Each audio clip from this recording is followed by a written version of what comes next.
Salam uşaqlar, bugün atmosfer mövzusundan B qrup tapşırıqlara baxırıq. Başlayırıq 97 nömrəli sual. Stratosfer üçün səhv olan mülahizəni seçin. Hündürüyə doğru temperatur artır. Bəli, stratosferdə ozon qatına qədər temperaturun düşməsi müşahidə olsa da, ozon qatından sonra temperaturun artması müşahidə olunur. Bu doğru fikirdir. 55-80 kilometr hündürlüklər arasında yerləşir. Bu səhv fikirdir. Çünki troposfer 8-18, stratosfer 18-55, mezosfer 55-80 kilometr arasında yerləşir. Günəşdən gələn ultrabənövşəyi şüaları ozon qatıdır. Ozon qatı da stratosferdə yerləşir. Bu doğrudur. Troposferdən üzərində doğrudur. Ozon qatı ilə zəngindir. Doğrudur.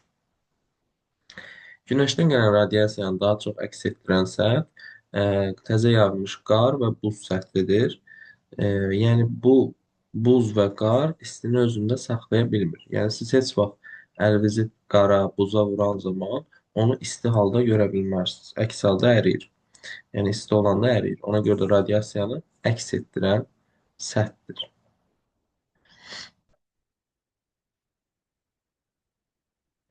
Əks olunan radiasiya udulan radiasiyanın 4/4 hissəsinə bərabərdir. Əks olunan udulanın 4/3-üdürsə, gəlin udulanı x, əks olunanı 4/3x qəbul edək. Ümumi günəş radiasiyasının miqdarı isə 140 kilokaloridir. Buna əsasən əks olunan günəş radiasiyasının miqdarını hesablayın. Yəni 4/4x-i tapmalıyıq biz yekunda. Ümumi radiasiya udulan və əks olunan radiasiyanın cəminə bərabərdir. Yəni x üstə gələk 4/3x bərabərdir 140 kilokaloriya. Bu x-in qabağında xəyali biz 1 götürə bilərik. Yəni 1 vuraq x. 1 də 4/4-ə bərabərdir. Ona görə bunu 4/4x üstə gələk 4/3x şəklində yaza bilərik. Bərabərdir 140. 4/7x bərabərdir 140. X bərabərdir 140 bölünsün 4/7. Kəsirdə bölmə olmadığı üçün biz bunu vurma edib kəsri tərsinə çevirməliyik. Yəni 140 vuraq 7-də 4. 140 ilə 7 ixtisar gedir. 20 eləyir. 20-ni 4-ə vuranda 80 eləyir.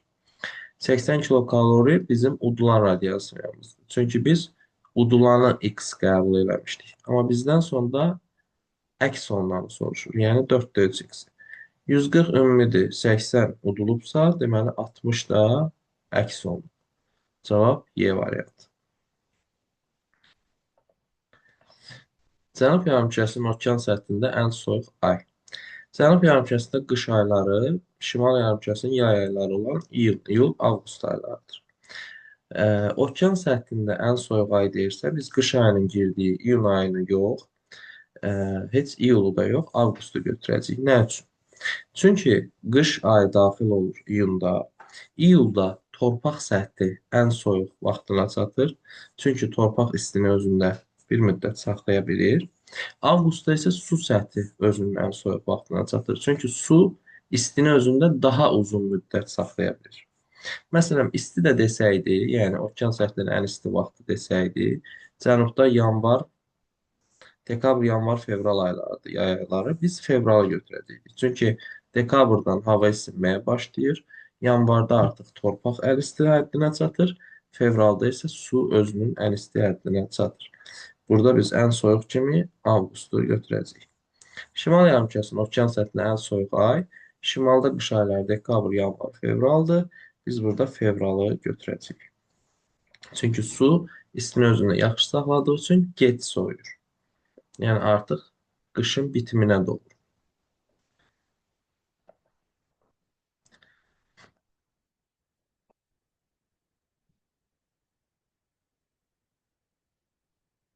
Şimal yarımkürəsinin quru səthinin ən soyuq ayı. Quru səthi deyirsə, şimalda qış dekabrda girir, yanvarda quru özünün ən soyuq həddinə çatır.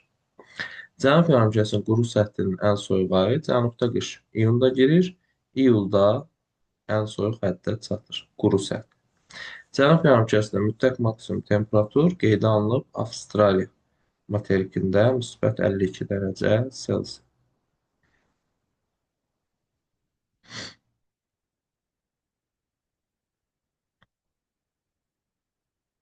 Qrafikdə M və M məntəqələrində 5 fərqli vaxtda atmosfer təzyiqi verilmişdir. Buna əsasən hansı vaxtda bu iki məntəqə arasında küləyin sürəti daha zəif? Küləyin sürətinin zəif olması üçün atmosfer təzyiqləri arasında fərq az olmalıdır. Bizə M və M məntəqələri verilib. Burada yoxlamalıyıq görək. M-dəki 1, 2, 3, 4, 5 ilə N-dəki 1, 2, 3, 4, 5-in hansıları arasında fərq azdır? Fərq az olanda külək daha zəif əsir. Məsələn, burada birinci məntəqədə 756, burada birinci məntəqədə 759-dur. Fərq 3 millimetr civə sütunudur. İkinci məntəqədə 762, buradakı ikinci məntəqədə isə təxminən 761-dir. Yəni, burada cəmi 1 milli fərq var. Üçüncü məntəqədə 759 və 756-dır. Yenə 3 milli fərq var.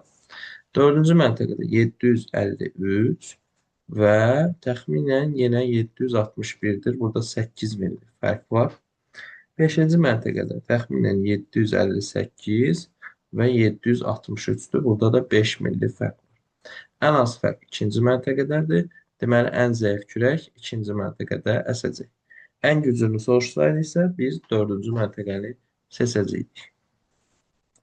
Qərb yarımkürəsində mütləq maksimum temperatur qeydə alınıb. Şimali Amerikada ölüm dərəsində müsbət 56,7 dərəcə Selsi.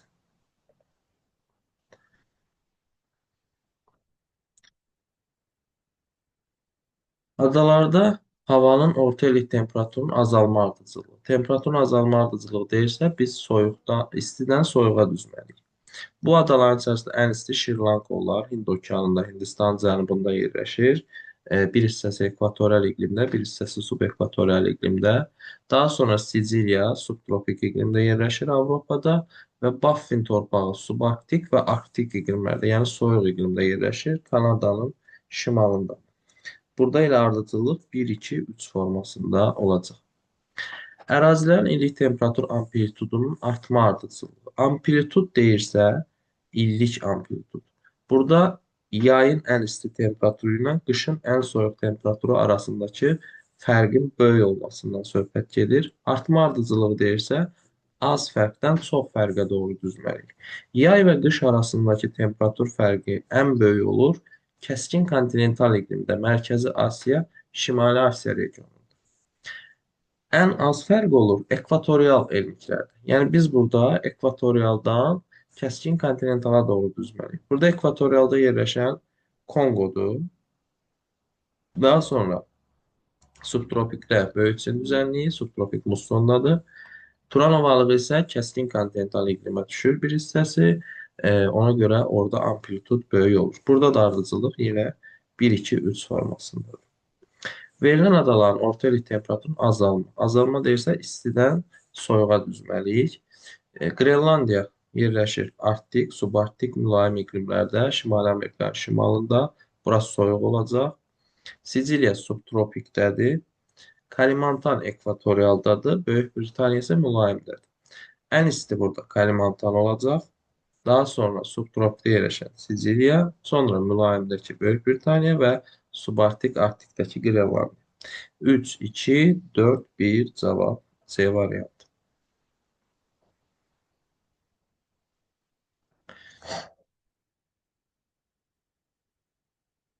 Kəsmə yüksəkliyi 500 metr olan sxemə əsasən A nöqtəsində havanın temperaturu -4 dərəcə. Buraya yazırıq -4.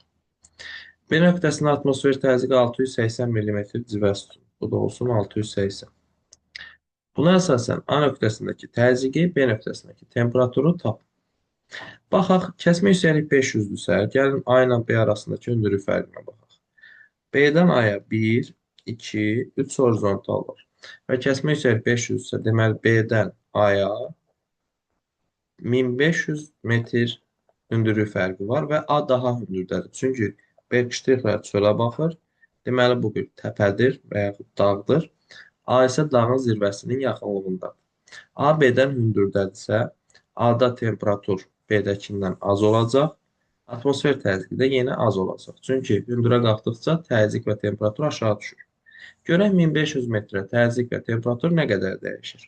1500 metrə təzyiq dəyişir 150 milli. Çünki 10 metrə 1 milli dəyişir. B-də 680-dirsə, A-da bundan 150 daha az olacaq. 680 çıx 150 bərabərdir 530. A-dakı atmosfer təzyiqi 530 mil olacaq. İndi görək 1500 metrə temperatur nə qədər dəyişir? 1000 metrə 6 dərəcə dəyişir. 1500 metrə x. Burada x bərabərdir 9 alınır. Temperatur isə 9 dərəcə dəyişir. A-da temperatur -4 isə B-də bundan 9 dərəcə çox olmalıdır. Çünki A dağın zirvəsinə yaxındır, orada temperatur aşağı olmalıdır. -4 üstə gəl 9 eləyir -5. Cavab 530 millimetr civə sütunu və -5 dərəcə Selsi.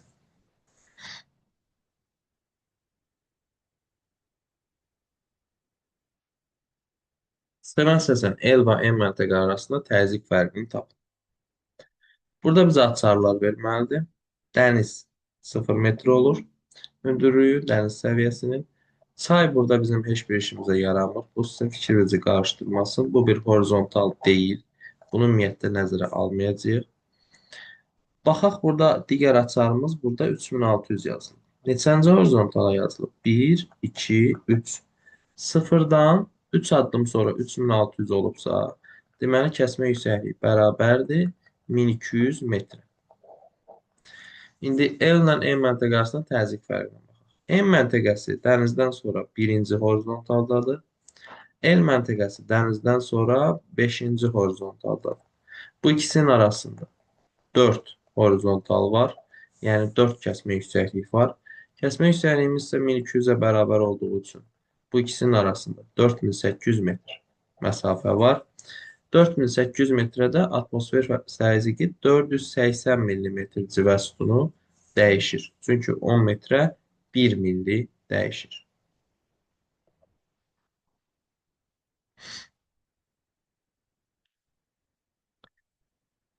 Aşağıdakı cədvəldə eyni enlikdə yerləşən 5 məntəqənin yanvar və iyul ayları üçün havanın orta temperaturları verilir. Bu məlumata əsaslanaraq məntəqələri kontinentallığın azalmasına görə sıralayın. Kontinentallıq o deməkdir ki, yay temperaturu ilə qış temperaturu arasında fərqin böyük olması. Yay ilə qış arasında fərq nə qədər böyük olarsa, yəni temperatur amplitudu nə qədər böyük olarsa, kontinentallıq da o qədər çox olur. Bizə azalma sırası deyirsə, ən böyük fərqdən ən az fərqə düzməliyik. Birinci məntəqədə -11 ilə 23-ün arasında 34 dərəcə var.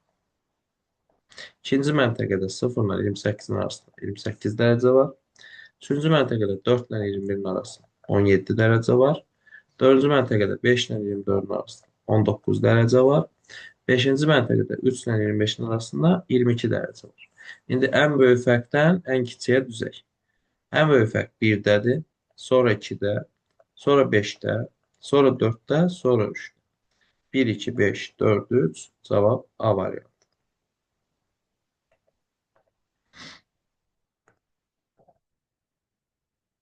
Bir məntəqədə aparılan meteoroloji ölçmələr havanın temperaturu ilə təzyiqinin tərs mütənasib olduğunu ortaya qoymuşdur. O deməkdir ki, yəni temperatur çox olanda təzyiq az olur, temperatur az olanda təzyiq çox olur. Yəni tərs mütənasibdir. Günün hansı hissəsində atmosfer təzyiqi əksər hallarda minimal olar? Minimal yəni ən az. Dedik temperatur çox olanda təzyiq az olur. Deməli atmosfer təzyiqi minimalsa temperatur da maksimum olmalı, yəni ən çox. Günün də ən çox temperaturu müşahidə olunur günortadan 2-3 saat sonra.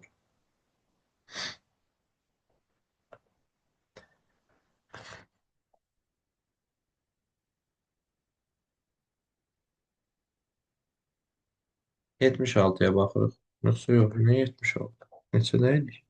113, 114 ha.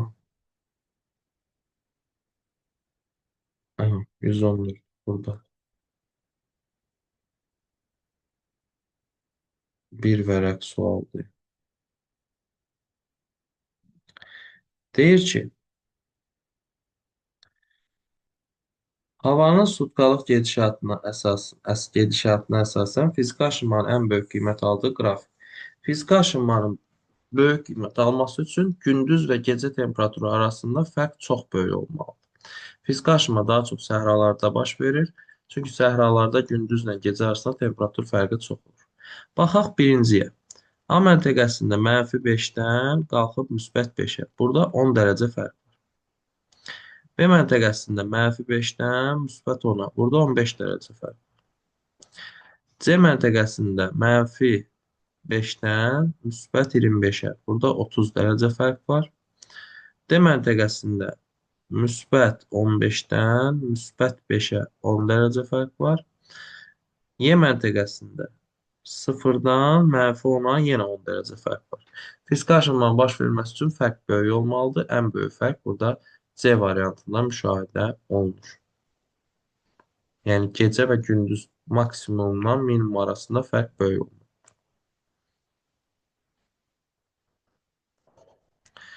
Verilən yarımadaların hansında buxarlanma ilə mümkün buxarlanma arasında fərq böyükdür? Bu nə deməkdir? Buxarlanmanın ola bilməsi üçün ərazi isti və rütubətli olmalıdır. Yəni su olmalıdır ki, isti də olmalıdır ki, o su buxarlansın. Buxarlanma qabiliyyəti isə sırf istilikdən asılıdır. Yəni su olmaya da bilər. Məsələn, ən böyük buxarlanma qabiliyyətləri səhradadır. Amma su olmadığı üçün buxarlanan bir şey yox. Yəni qabiliyyət ilə buxarlanma arasında fərq isti və quru yerlərdə çox olur. Ərazinin qabiliyyəti var, amma su olmadığı üçün buxarlanma yoxdur.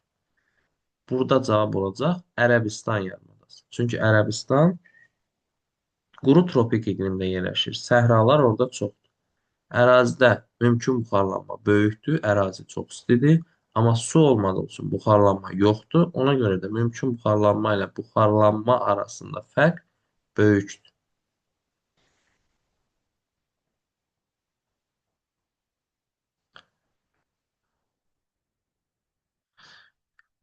Təzyiqin hündürlükdən asılılıq qrafiki. Hündürlük artdıqca təzyiq azalır. Baxaq görək bu hansı qrafikə uyğun gəlir. Elə A olmalıdır. Bax, bu təzyiqdir, bu hündürlükdür. Hündürlük artdıqca təzyiq 760, 750, 740, 710-a qədər azala-azala gəlir. Cavab elə A variantı olacaq. C variantında isə hündürlük artdıqca təzyiq də artır. Belə bir şey yox. Digər variantlarsa onsuz da gördüyünüz kimi uyğun gəlmir. Çünki daimi bir ardıcıllıq yoxdur. A nöqtəsində atmosfer təzyiqi 740 mm civəsudur. B nöqtəsində isə 290-dır. Bu deməkdir ki, B A-dan hündürdədir. Gəlin bunu bir dağ kimi çəkək. Dağın ətəyi olsun bura A nöqtəsi və burada atmosfer təzyiqi 740 mm olsun. Dağın zirvəsi də olsun B nöqtəsi. Burada da atmosfer təzyiqi 290 mm olsun. Ardını oxuyaq. A nöqtəsində havanın temperaturu 16 dərəcə. Yəni bu ətəkdə temperatur 16 dərəcə Selsidir. Dağın nisbi hündürlüyünü və B nöqtəsində havanın temperaturunu tapın. Aha, nisbi hündürlük deyəndə, yəni B ilə A arasındakı hündürlük fərqini və B-dəki temperaturu tapın.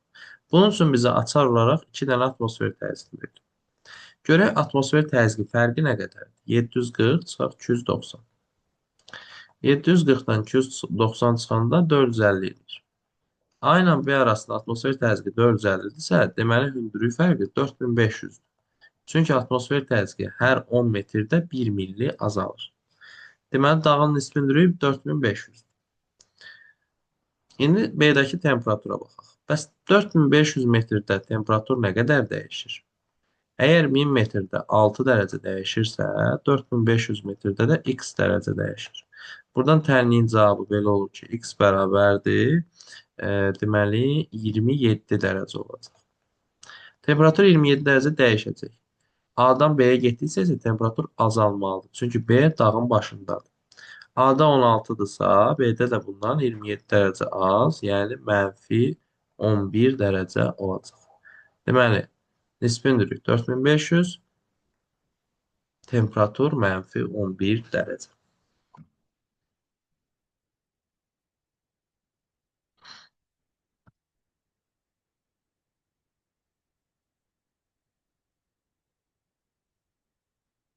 Baxırıq 118-ə. Xəritə sxemindəki məntəqələri havanın orta illik temperaturunun artan sırasına uyğun ardıcıl düzün. Artan sırası deyirsə, biz ən soyuqdan ən istiyə doğru düzməliyik. Ən soyuq burada 4 olacaq, qütbə yaxındır. Sonra 3 olacaq, sonra 5 olacaq, sonra 2, sonra da 1. Yoxsa 1, 2. 1, 2. Çünki 1 ekvatorialdadır, 2 isə səhradır Ərəbistan. Ona görə birinci ekvatorial, sonra Ərəbistandakı səhra. Deməli 4, 3, 5, 1, 2, B variantı. Tropik səhralar ekvatoriallardan daha isti olur.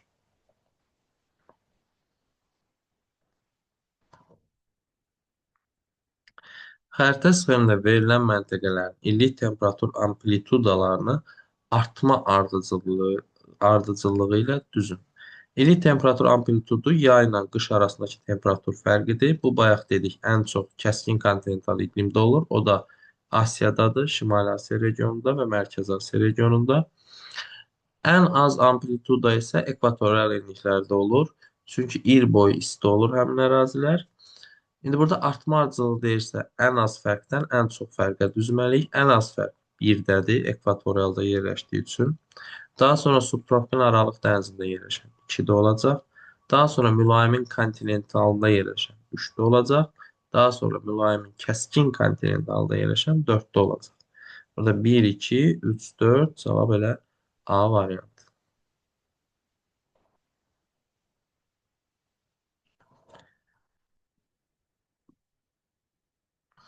Cədvəldə verilmiş hansı məntəqənin üzərində havanın temperatur inversiyası müşahidə olunur? Temperatur inversiyası o deməkdir ki, hündürlüyə qalxdıqca normalda temperatur aşağı düşməlidir, amma həmin yerdə yuxarı qalxır. Ümumiyyətlə, nəyinsə inversiyası o deməkdir ki, olan qayda, bir qayda var, amma həmin yerdə qaydanın əksi baş verir. Buna inversiya hadisəsi deyilir. Yuxarı qalxsa temperaturun artması, təzyiqin artması, belə şeylər inversiyadır. Baxaq, burada 0-dan 2000-ə düzüb və temperatur azalan ardıcılıqla gedir. 12, 9, 6, 3, 0. Burada inversiya yoxdur. İkincidə 27, 24, 21, 18, 15. Burada da azalan ardıcılıqla gedir. Burada da inversiya yoxdur. 3, 0, -3, -6, -9. Bu da azalan ardıcıllıqla gedir. -4, -7, -10, -13, -16. Bu da azalan ardıcıllıqla gedir.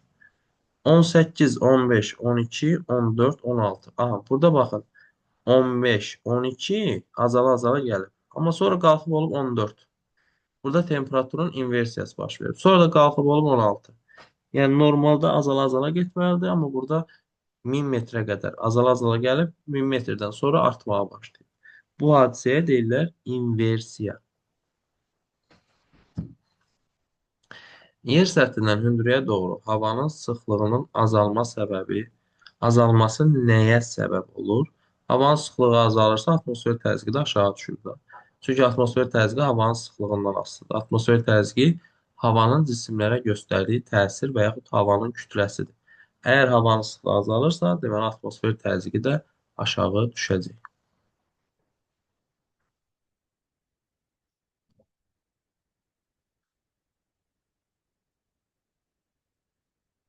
122-yə baxırıq. A və B məntəqələri bir-birindən şaquli istiqamətdə 3 kilometr məsafədədir. Yəni B-dan 3000 metr hündürdədir.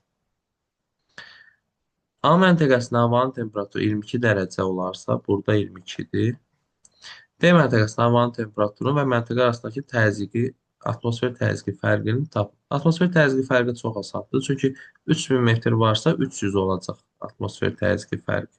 Bu 300. Bunu yadımızda saxladıq. Çünki hər 10 metrə 1 milli dəyişir. İndi temperatura baxaq. 1000 metrə 6 dərəcə dəyişir. Temperatur 3000 metrədə x dərəcə. Burada x bərabərdə 18 alınır. Deməli 3000 metr 18 dərəcə dəyişməlidir. Və B hündürdə olduğu üçün B-də daha az olmalıdır. Yəni 22 çıx 18 o da eləyir 4 dərəcə. 4 və 300. Cavab B variantı.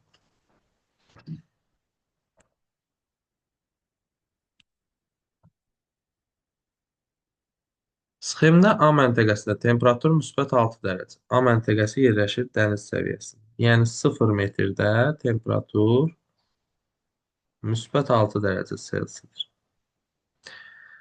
B məntəqəsində isə -9. B də buradadır. Burada da -9. C məntəqəsinin qonşu horizontallarının mütləq hündürlüyünü müəyyən et. Aha. Deməli A-da 6-dır, B-də -9-dur. Temperatur nə qədər dəyişib? 15 dərəcə dəyişib. Müsbət 6-dan -9-a doğru. Bəs 15 dərəcə dəyişməsi üçün neçə metr hündürlük lazımdır? 1000-ə 6 dərəcə dəyişir.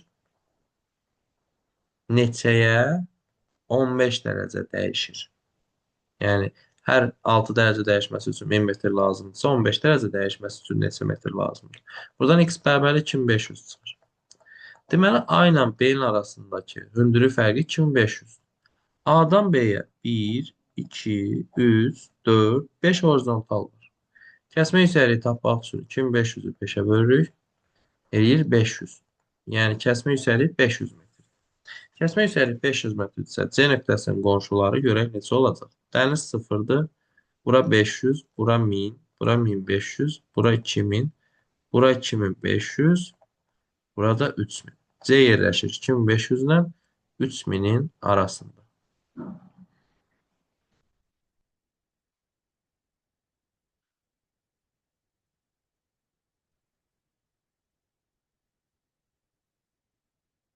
Xəritə sxemdə verilmiş əyri xətlər nələrdir? Burada bizə -10, -4, -5 bunlar temperaturlardır. Eyni temperatura malik ərazilər birləşdirən xətlərdə izotermlər adlanır.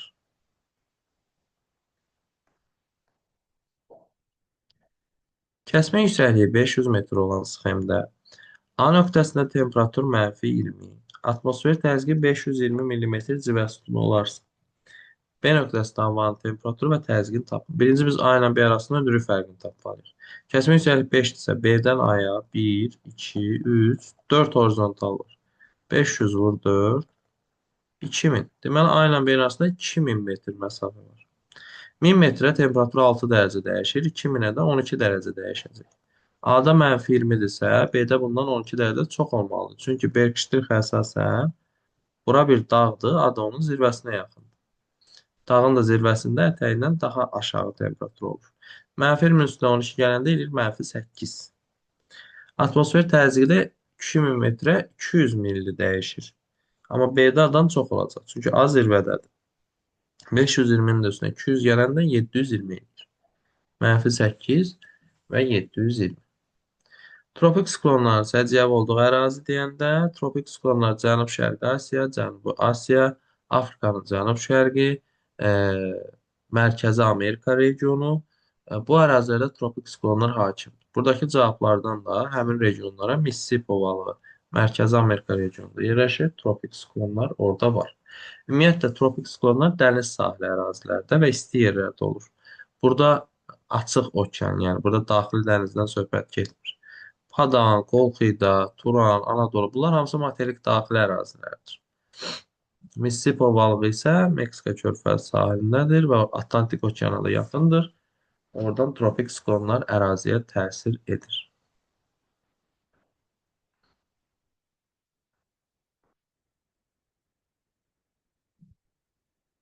127-yə baxırıq. Hansı məntəqə arasında atmosfer təzyiqi fərqi daha azdır? Hansılar bir-birinə daha yaxındırsa onlar. Çünki atmosfer təzyiqi hər 10 metrə 1 milli dəyişir. İndi burada daha yaxın məsafə olmalıdır ki, daha az dəyişsin. Burada E ilə A arasında bir dənə horizontal var. A ilə B-nin arasında 2 dənə var. C variantlarla baxaq da. A, C. A ilə C-nin arası. A budur. 1, 2, 3 horizontal. 3. Buraya yazırıq 3. B ilə D. B yerləşir bu horizontalda. D də burada. Arası 1 dənədir. 1. C ilə D. C yerləşir bu horizontalda. Bununla D-nin arası 1, 2 horizontaldır. A ilə B 2 horizontaldır. B ilə Y, Y 1, 2, 3. Bu da B. Bu da 3 horizontal. En az burada B ile D oldu.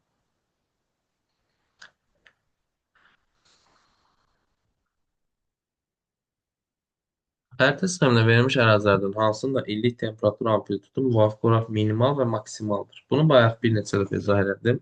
İllik temperatur amplitudu Sibir regionunda, Şimali Asiyada yüksək olur, kəskin kontinental iqlimdə, yəni maksimal olur. Ekvatorial enliklərdə isə minimal olur. Burada birinci minimal soruş. Birinci 5, sonra da 3.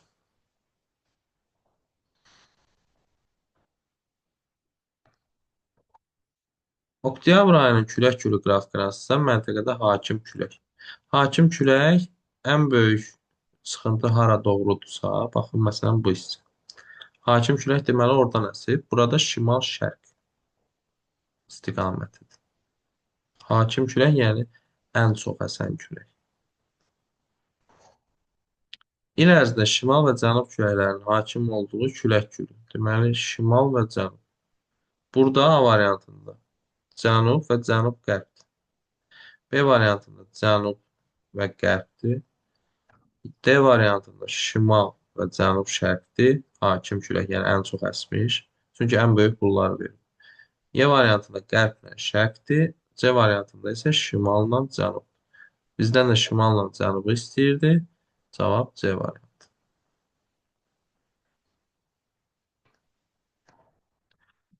Temperaturun müsbət 20 dərəcə, nisbi rütubəti 75% olan hava 30 dərəcəyə qədər qızarsa, onun nisbi rütubətliyini hesablayın.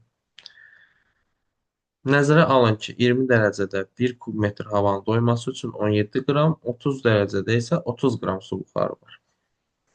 Deməli 20 qram üçün 17, 20 dərəcə üçün 20 qram, 17 qram 100%-dir. 30 dərəcə üçün isə 30 qram 100%-dir. İndi 20 dərəcə üçün 17 qram 100%-dir və bunun içində 75% nisbi rütubət varsa, x qramda 75% olur. 17-ni indi biz 75-ə vurub 100-ə bölməliyik. Bu da nə qədər eləyəcək?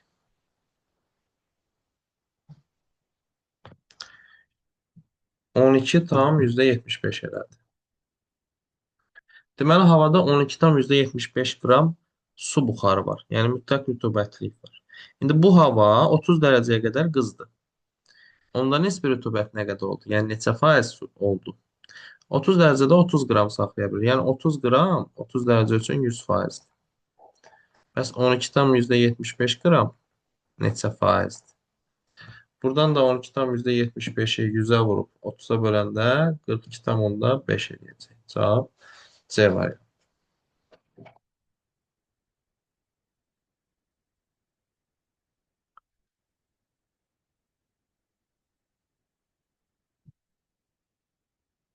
Bunu biraz uzaqlaşdıraq. Tam düşsün. Küləyin gücünün sürətindən asılı qrafik. Küləyin gücünün sürəti. Sürət nə qədər çox olarsa, güc də o qədər çox olur. Sürət artır, artır, artır. Güc artır, artır, artır, artır. Y variantı.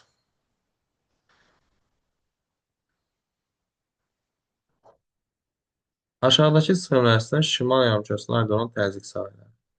Deməli, birincidə göstərilən mərkəzdən kənara əsir, mərkəzindən yüksək, kənarda alçaq təzyiqdirsə, bu antisiklondur. Və saat əqrəb istiqamətində əsir. Antisiklonlar saat əqrəb istiqamətdə əsirsə, deməli şimaldadır. Bizdən də şimal soruşursa, biri götürəcəyik. 2-də də antisiklon təsvir olunub, amma saat əqrəbin əksinə əsir. Bu cənub yarımkürəsidir. 3-də külək mərkəzə doğru əsir. Deməli, mərkəzdə alçaq təzyiqdir. Deməli, bu bir siklondur. Və saat əqrəbin əksinə əsir. Siklonlar şimalda saat əqrəbin əksinə əsirsə, 3 də doğrudur. 4-də də siklon göstərilib, lakin saat əqrəb istiqamətində əsir. Bu cənub yarımkürəsidir. Cavab 1 və 3.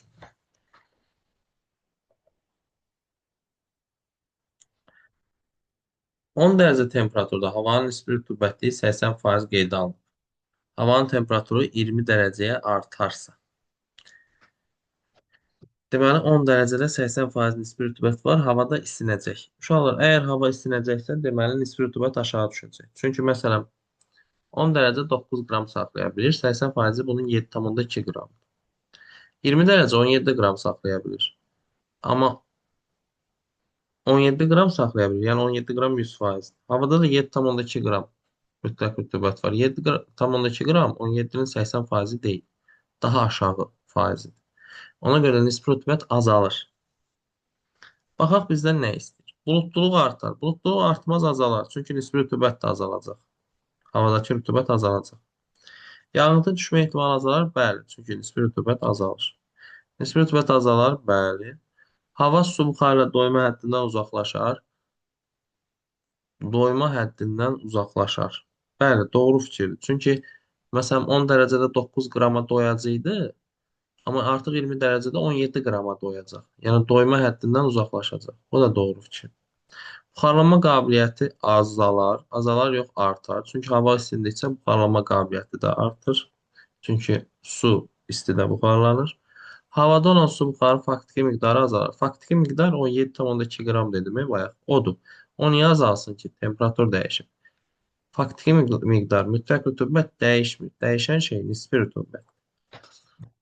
Cavab olur 2, 3, 4.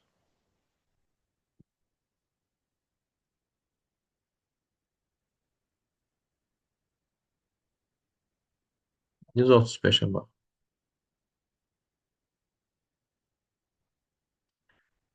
Sxemdə verilmiş föhüm küləyin istiqamətinə əsasən hansı vəziyyətdə havanın nisbi rütubətinin daha aşağı olduğunu müəyyən edin. Deməli uşaqlar, 1-2 məntəqələrində hava yuxarıya doğru qalxır. Hava yuxarıya doğru qalxırsa, deməli hava soyuyacaq. Çünki yuxarıda temperatur aşağıdır. Hava soyuduqca isə su buxarının saxlama qabiliyyəti azalacaq.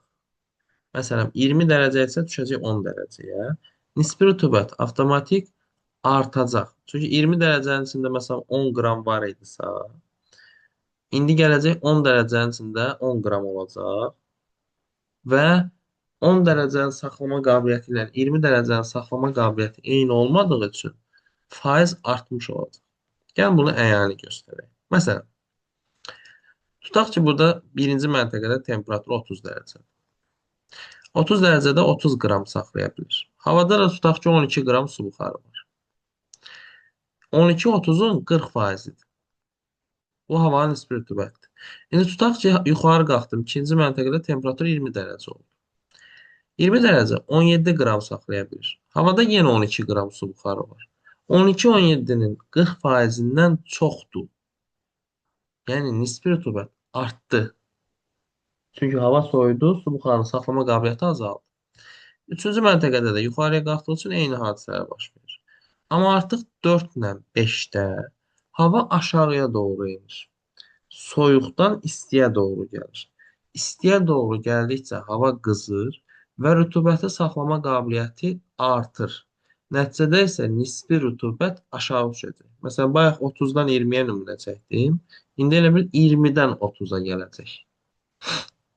Ona görə də ən aşağı nisbi rütubət aşağı doğru gələn, ən aşağıda olan məntəqə olan 5-də müşahidə olunacaq.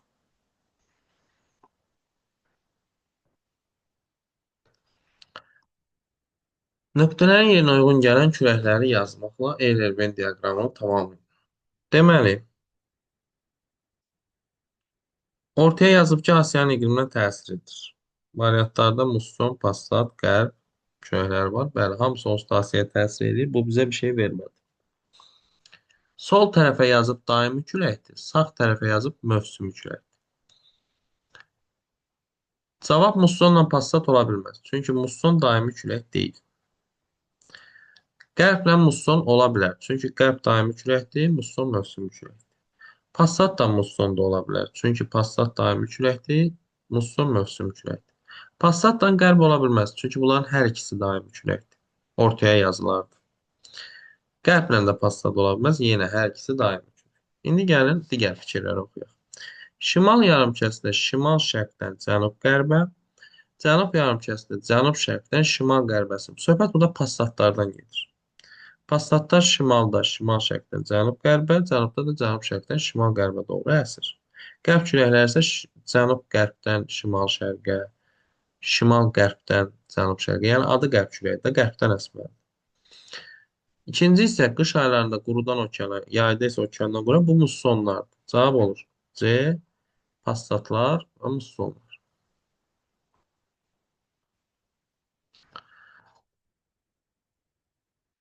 Cədvəldə 3 ayrı məntəqədə eyni vaxtda havanın temperaturu və nisbi rütubəti verilmişdir. Buna əsasən məntəqələrin mütləq rütubətliyin artmasına görə, yəni tərkibindəki su buxarının qramla miqdarının artmasına görə. İndi tapaq görək bunların hər içində neçə qram su buxarı var. 10 dərəcə 9 qram saxlaya bilir, bura yazıb və 9 qramda 85% nisbi rütubət var. 9-un gəlin 85%-ni tapaq. 9 vur 85 böl 100. Bu da eləyəcək 7 tam %65. Burada 7 tam %65 qram su buxarı var. İkinciyə baxaq. 20 dərəcə 17 qram saxlaya bilir və 70% nisbi rütubət varsa 17-nin 70%-ni tapırıq. 17 vur 70 böl 100. Bu da 11,9 qram eləyəcək. Burada da 11,9.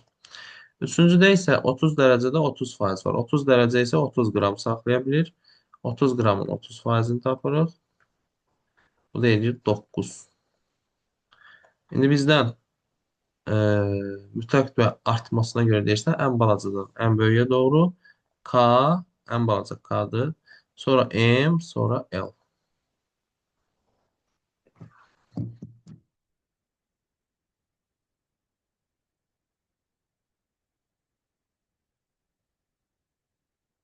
Temperaturu 30 dərəcə olan 1 kub metr havada 21 qram su buxarı var. Doyma üçün 30 qram su buxarı tələb olunur. Nəzarət nisbi rütubətli hesablayın. 30 qram tələb olunursa, deməli 30 qram 30 dərəcə üçün 100%. Havada da 21 qram su buxarı var. Bəs bu neçə faizdir? Çünki nisbi rütubət soruşur. Nisbi rütubət faizlə verilir.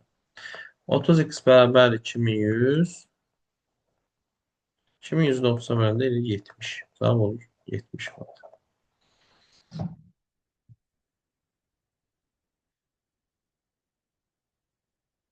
Temperaturu 0 dərəcə olan 1 kub metr havanın nisbi rütubətliyi 40% olarsa. Aha. Bu həcmdəki havanın doyması üçün nə qədər su buxarı çatışmır? Nə qədər su buxarı çatışmır o deməkdir ki, içində müəyyən qədər su buxarı var. Doyma həddinə nə qədər qalıb çatmalı? 0 dərəcənin də doyma həddi yazıb ki, bura 5 qramdır. 5 qramın içində də 40% nisbi rütubət var. Görək neçə qram var? 5-in 40%-ni tapaq. 5 vur 40 böl 100 eləyir 2. Havada 2 qram su buxarı var. Hava isə 5 qramdan doyur. Nə qədər çatışmır? 3 qram çatışmır.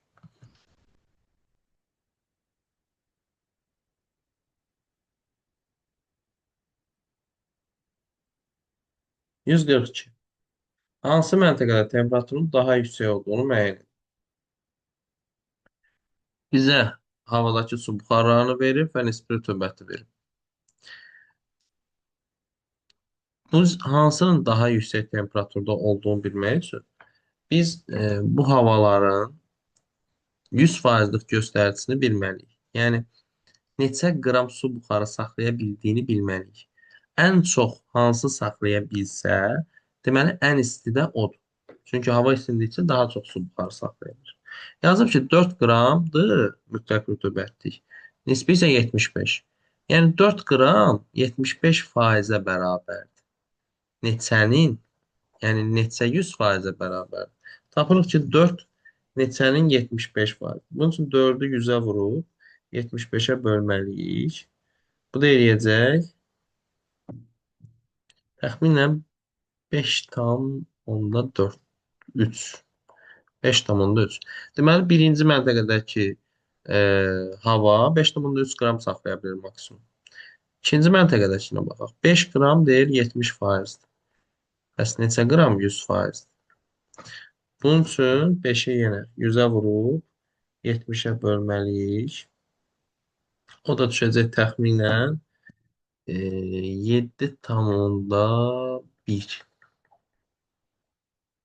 Bu da 7,1 saxlaya bilər. Deməli 2 birdən daha istidir. Biri əliyək getsin. Üçüncü məntəqəyə baxaq. 3 qram 80%. 3 qram 80% isə neçə qram 100%? 3-ü də 100-ə vurub 80-ə böləndə təxminən 3,6 eləyir. Bu da 2-dən soyuqdur. Çünki 2 7,1-i saxlaya bilir. Bu 3,6 saxlaya bilir. 4,8 60%. Bəs neçə qram 100%-dir? 4,8-i 100-ə vurub 60-a böləndə eləyir 80. 8. Burada deməli 8 qram saxlaya bilir. Ən böyüyümüz 7,1 idi. 2-ni də eləyirik. Ən böyüyümüz hələ ki 4. 8 qramla. 5-ə baxırıq. 2,4 qram 40%. Neçə qram? 100%. 2,4-də 100-ə vurub 40-a böləndə eləyir 2,4 vur 100, 240 böl 46. Bu da 6 qram saxlaya bildi. Ən böyüyü 8 qramla 4-cü məntəqə oldu. Deməli, ən isti də elə 4-cü məntəqədir.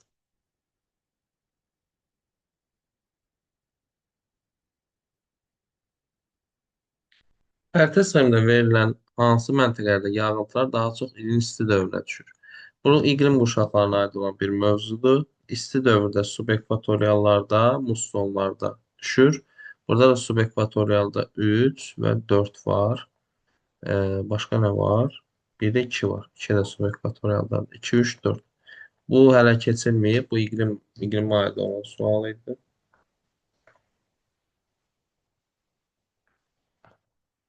143 dedik.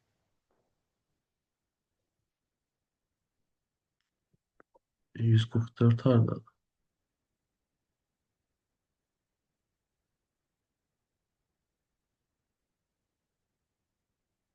Bu tərəfdə deyil. Gedib 144'ü tapaq. 153, 161, 170, 170, 144 tapıldı.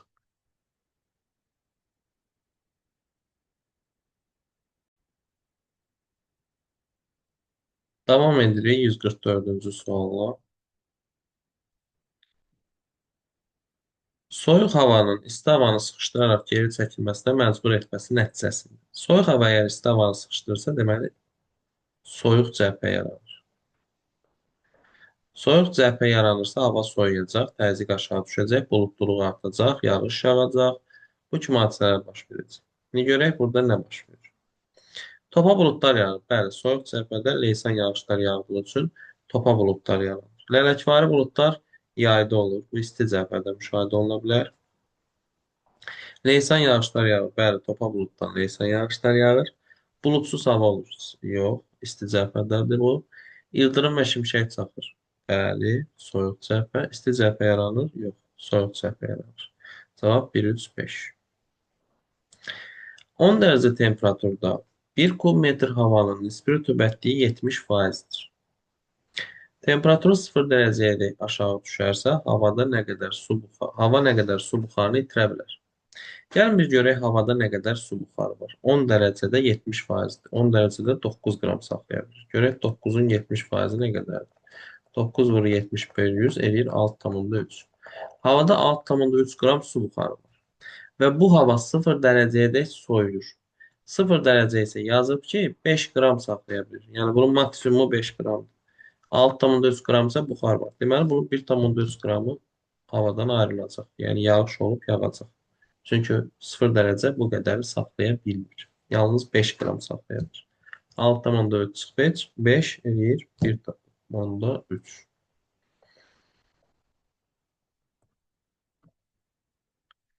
Xəritə sxemində verilən hansı məntəqələrdə bulutluluğun miqdarı il boyu yüksəkdir? Bulutluluğun miqdarı yüksək olur ekvatorial ərazilərdə, mülayim dəniz iqlimində, qütblərdə, bərabər rütubətli subtropikdə. Bu iqlimlərdə il boyu Buludluluq çox olur. Burada da ekvatorialda var. 1. Mülayim dənizdə var. 3. Bərabər rütubətli subtropikdə var. 5. 2 səhradır. Burada rütubət olmaz. Buludluluq olmaz. 4 də Namib səhrasıdır. Burada da olmaz. 6 da Qərbi Avstraliya arasında. Orada səhra zonası hesab olunur. Orada da buludluluq olmaz.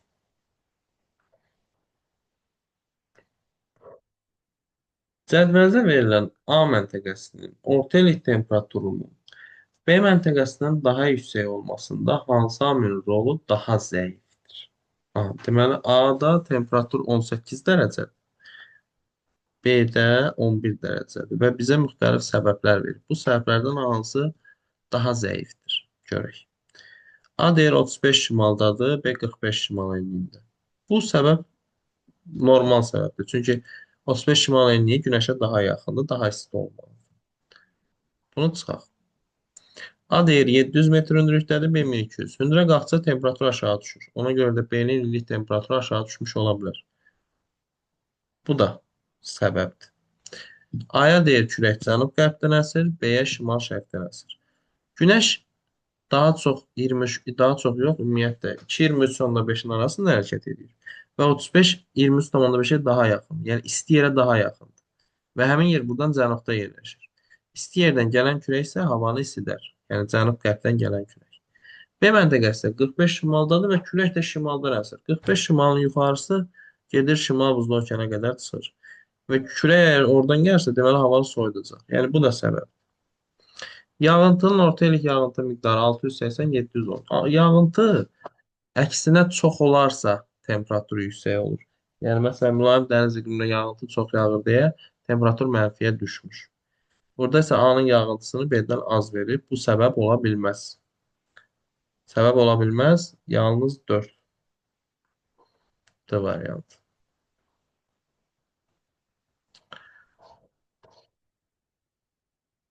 Kondensasiya nəticəsində əmələ gələn yağıntı. Kondensasiya suyun buxar halından maye halına keçməsidir. Biz burada maye yağıntı növlərini seçməliyik. Dolu maye deyil, bərkdir. Duman mayedir, şeh mayedir. Qar maye deyil. Yağış mayedir, sırsıra da buzdur. Bu da maye deyil. 2, 3, 5 və yaxud 3, 5. Amma duman da kondensasiya. Burada 1, 4, 6-nı ümumiyyətlə çıxaq. Cavab 3, 5. Nisbi rütubətliyi 70% olan havanın temperaturu 30 dərəcədən 20 dərəcəyə düşüb. 30 dərəcəymiş, 70% nisbi rütubəti var imiş və sonra 20 dərəcəyə düşüb. Bir görək havada nə qədər su buxarı var. 30 dərəcə yazıb ki, 30 qram saxlaya bilir. 30 qramın 70%-ni tapaq görək. Havada nə qədər su buxarı var. 2100 yox. Hada 2100 bölü 100 eləyir 21. Havada 21 qram su buxarı var. Və bu hava 20 dərəcəyə düşüb. Bu proses nəticəsində 1 kubmetr havada kondensasiya məruz qalan su buxarı. Kondensasiya yəni buxarlanan da, yəni şey yox. Yağışa çevrilən, maye halına keçən su. Yəni havanın saxlaya bilmədiyi su buxarı. 20 dərəcə yazıb 17 qram saxlaya bilir. Havada da 21 qram varsa əgər, deməli bunun 4 qramı kondensasiya olacaq. Yəni su buxardan mayəyə keçib yağış şəklində yağacaq. Burada cavab olur 4 qram.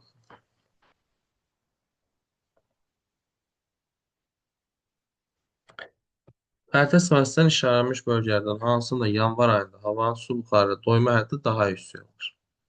Yanvar ayında su buxarı ilə dolma həddi yüksəksə, deməli yanvar ayında həmin yer istidir.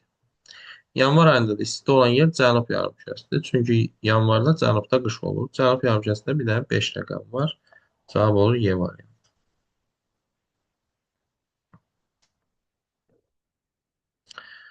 Xəritə sahəsindən fəsillərdən asılı olmayaraq il boyu yağıntıların bərabər düşdüyü məntəqələr. Yağıntılar bərabər düşür ekvatorial enliklərdə, mülayim dəniz enliklərində və bərabər rütubətli subtropik enliklərdə. Ekvatorial enlikdə burada 1 var. Mülayim dənizdə Yeni Zelandiya 6 var. Bərabər rütubətli subtropikdə isə Laplato valının şərqi olan 5 var.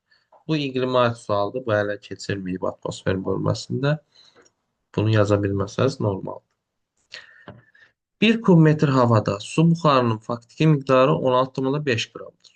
Yəni mütləq rütubətliyi 16,5 qramdır. Havanın nisbi rütubəti isə 55% təşkil edir. Aha.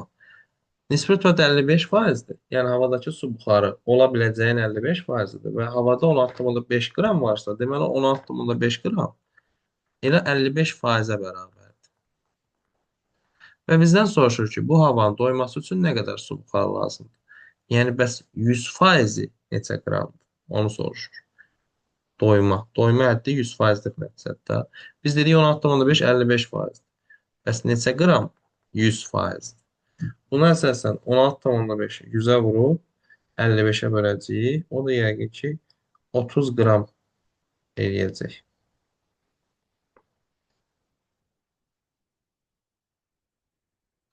Bəli, 30 qram. B variantı.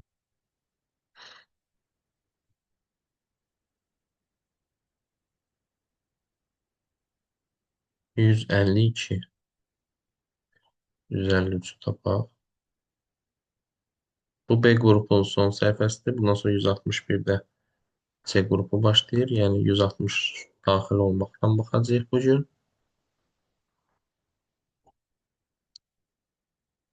Xəritə sistemə əsasən yağıntıların mümkün buxarlamadan az olduğu məntəqələr. Yəni yağış az yağır, mümkün buxarlama isə bundan çoxdur. Yəni ərazi istidir, amma yağış azdır. Deməli daha çox səhralıq əraziləri götürməliyik. Bu da 4-lə 2 olacaq.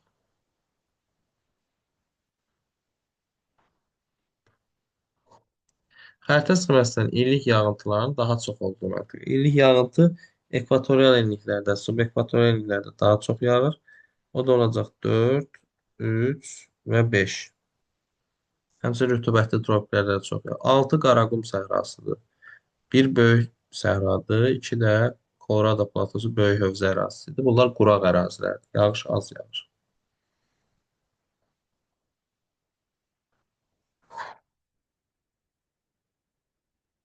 Buluddan tökülən yağıntı, havadan çökən yağıntı. Buluddan tökülən dolu, qar, yağış, skin bunlardır. Havadan çökənsə şeh, qrov, sırsıra, duman. Burada buluddan çökən qar, dolu, yağış, havadan çökən qrov. Cavab olur D variantı. Albedonun qiyməti asılı deyil. Albedo əks olunan radiasiya demək. Əks olunan. Əks olunan radiasiya nədən asılı deyil? Səthin rütubətliyindən asılıdır. Yer qabığının qalınlığından asılı ola bilməz. Yer qabığının qalınlığı, məsələn, yer qabığı tutaq ki, çox qalındır. Daha çox əksəriyyətdir. Elə bir şey yox. Cavab elə B variantı. Amma günəşin düşmə bucağından radiasiya asılıdır, istilik tutumundan asılıdır, səthin rəngindən asılıdır. Məsələn, o deyirlər, yayda qara geyim, ağ geyim, qara istini çox çəkir. Yəni rəngdən də asılıdır. İstini çəkmək, istini əks etdirmək.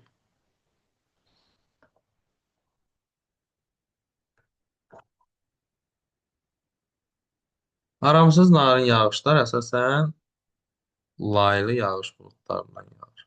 Lələkvari yağış vermir, topadan leysan yağır. Yenə leysan, yenə yağış verir. Leysan yağışlar əsasən, indicə dedik, topadan yağır.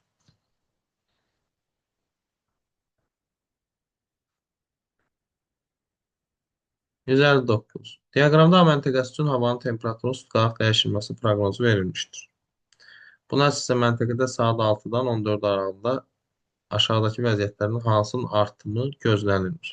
Deməli, saat 6-da temperatur olub 5 dərəcə. Saat 14-ə kimi də ancaq artan sırayla irəliyib 25-30 arası bir şey olur. Yəni saat 6-dan 14:00-a kimi temperatur ancaq artıb. Temperatur ancaq artarsa nə artmaz deyir. Nəyin artımı gözlənilir? Temperatur artarsa nisbi rütubətlilik azalar. Bunu bayaq da izah elədik. Çünki 30 dərəcədəki 12 qramın faizi ilə 20 dərəcədəki 12 qramın faizi eyni deyil. 30 dərəcədə həmin faiz daha aşağı olur. 12 30-un hansı hissəsidir, 20-nin hansı hissəsidir, yəni belə düşünün. Nisbi rütubətliyin artması gözlənilir. Nisbi rütubət azalacaq. Elə cavab A variantı. Buxarlama qabiliyyəti artacaq çünki istilik artır. Havanın su buxarı doyma həddi artacaq çünki isti hava daha çox saxlaya bilir. Havanın temperaturu artacaq, sərt suların temperaturu da nəticədə artacaq.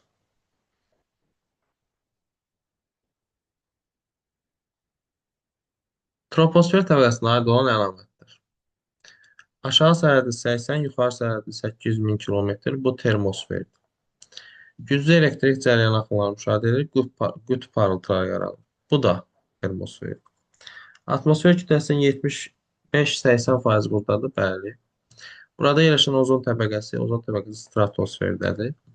Əsas atmosfer hadisələri burada baş verir. Doğrudur. Külək burada əsir, yağış burada yağır, şimşək burada çaxır. Bunlar troposferə aiddir. B qrupunun izahı bu qədər. Növbəti videoda C qrupunun izahına baxacağıq. Sağ olun.